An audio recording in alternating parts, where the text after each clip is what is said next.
Today on Sugar Spun Run, we're going to be making my favorite cinnamon rolls.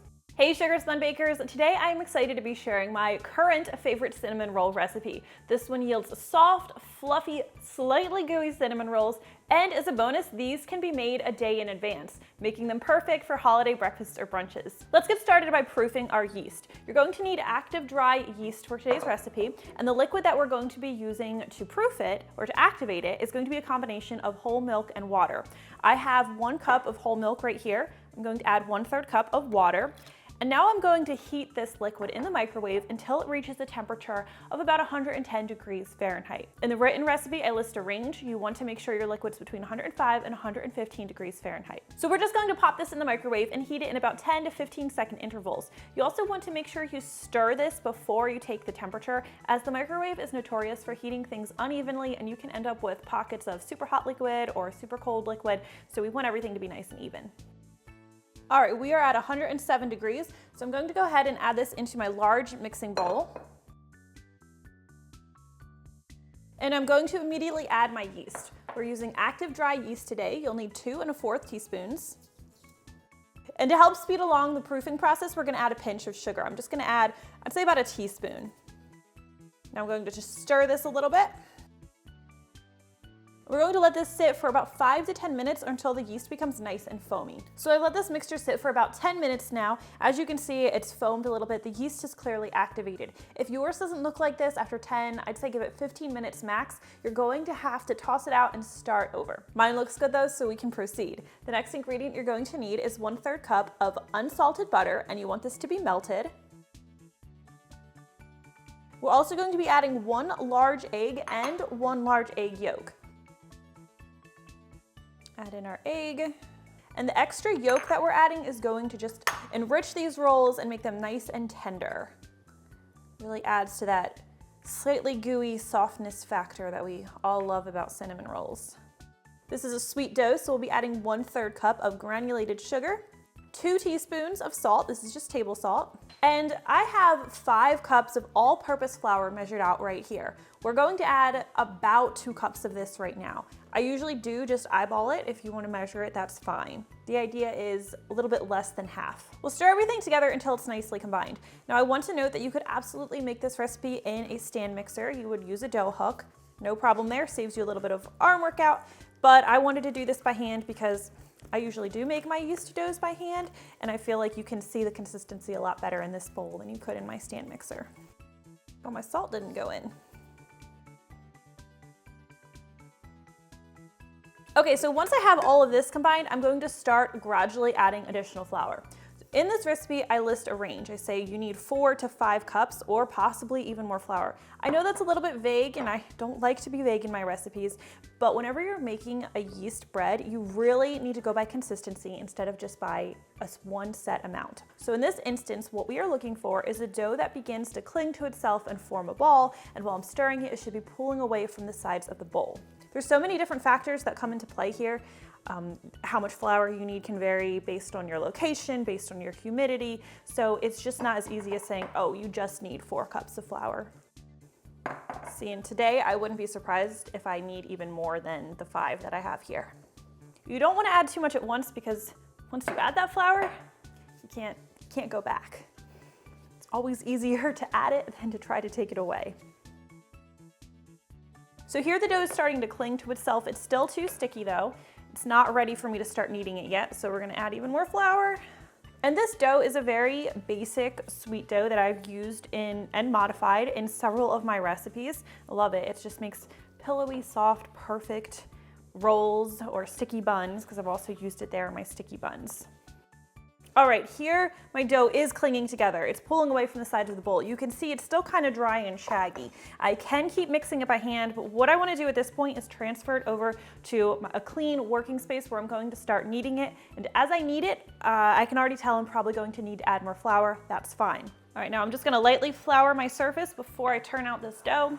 If you were using a stand mixer, you would, again, you'd be using the dough hook attachment, and you would just knead this for about 3 to 5 minutes until the dough is smooth and elastic. We're going to be kneading it by hand though, which takes a bit longer. Usually takes me 8 to 10 minutes. Add a little bit more flour. I already can tell I'm gonna need it. I'm going to knead it. Get it? And just start kneading. And what we're looking for is a consistency that is smooth and elastic. And of course, I will show you what that looks like. If the dough is sticking to your fingers or sticking to the counter, just add a little bit more flour. Don't be afraid to add flour.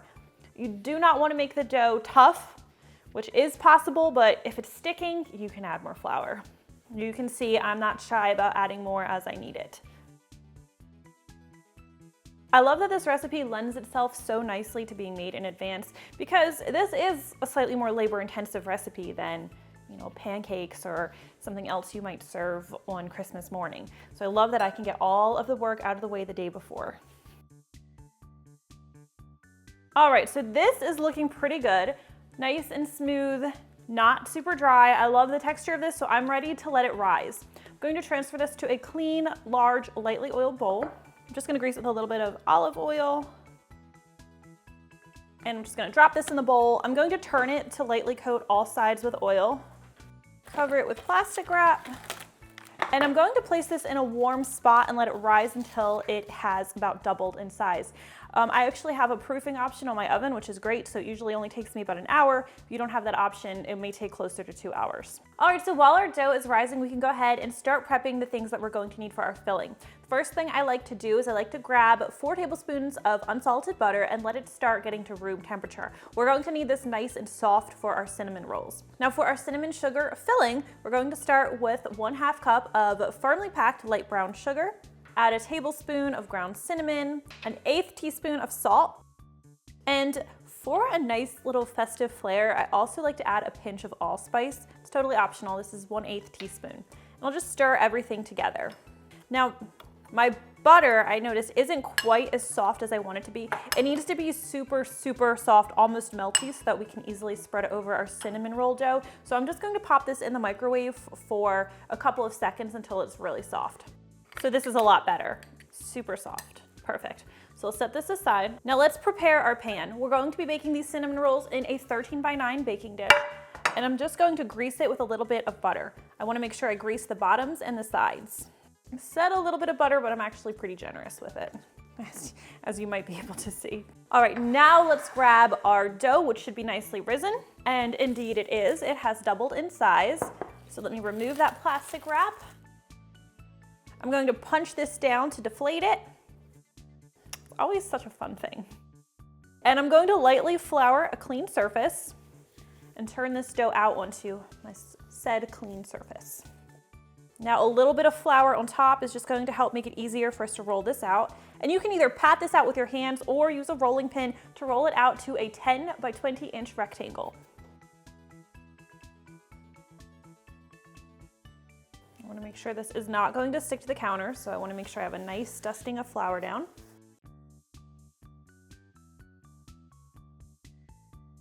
All right, I want to get this a nice rectangle shape.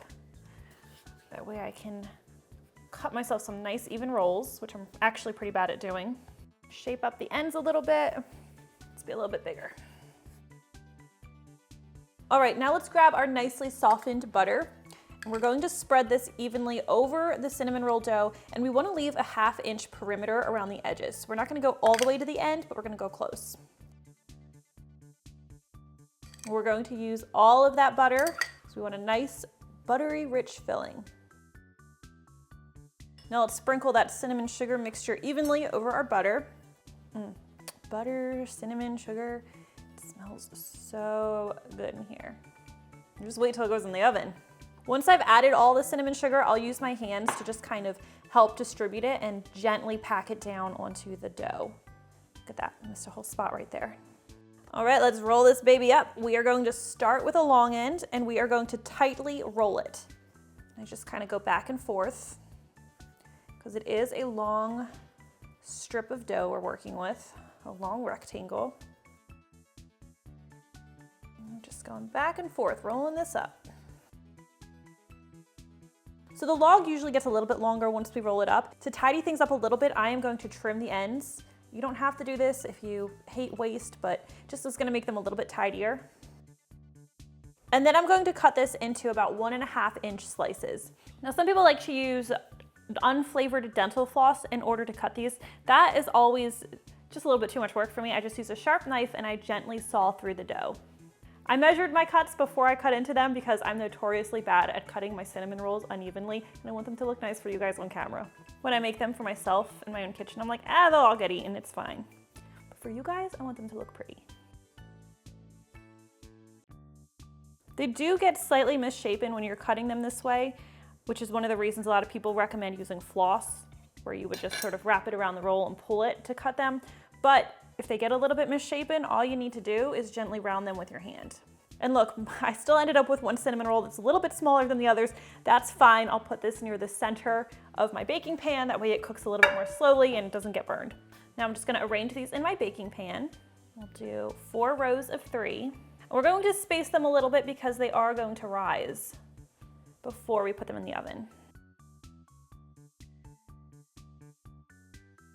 There's that baby cinnamon roll. We'll pop that one in right there. The middle just cooks a little bit slower than the ends.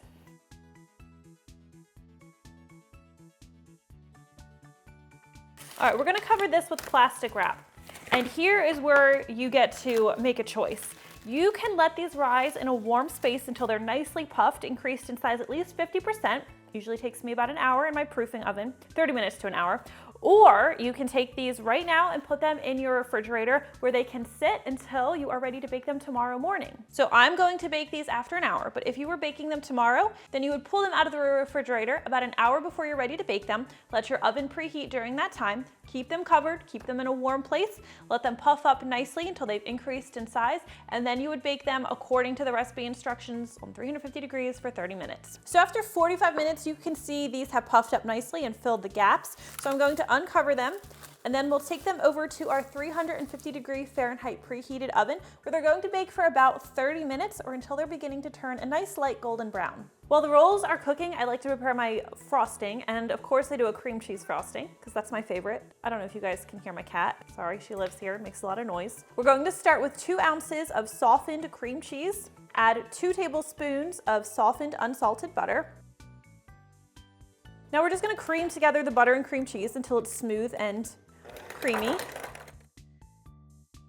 And if the butter and cream cheese are soft enough, you could do this by hand using a spoon. You don't need an electric mixer. Next, we have 1 cup of powdered sugar, and I'm just going to gradually add this in.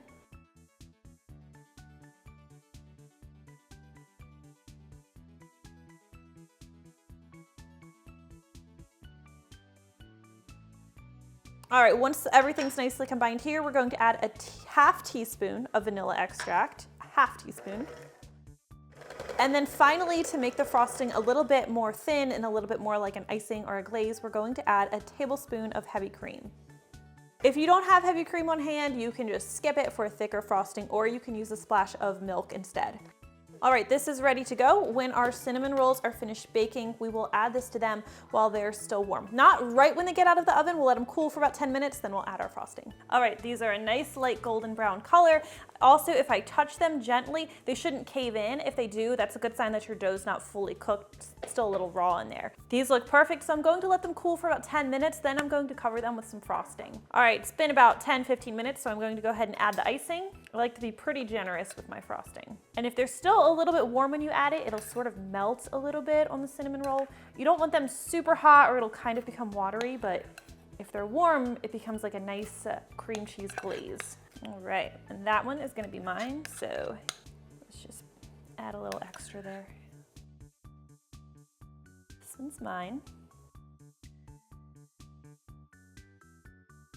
Oh yeah, take a look at that. And that is how you make my favorite cinnamon rolls. And as I mentioned, they can be made in advance, which is a huge plus with these. I really hope you guys enjoy today's recipe. And if you try this one out, please leave me a comment and let me know what you think. I always love hearing from you. Thank you guys so much for watching, and I'll see you next time. Oh, this is still so warm.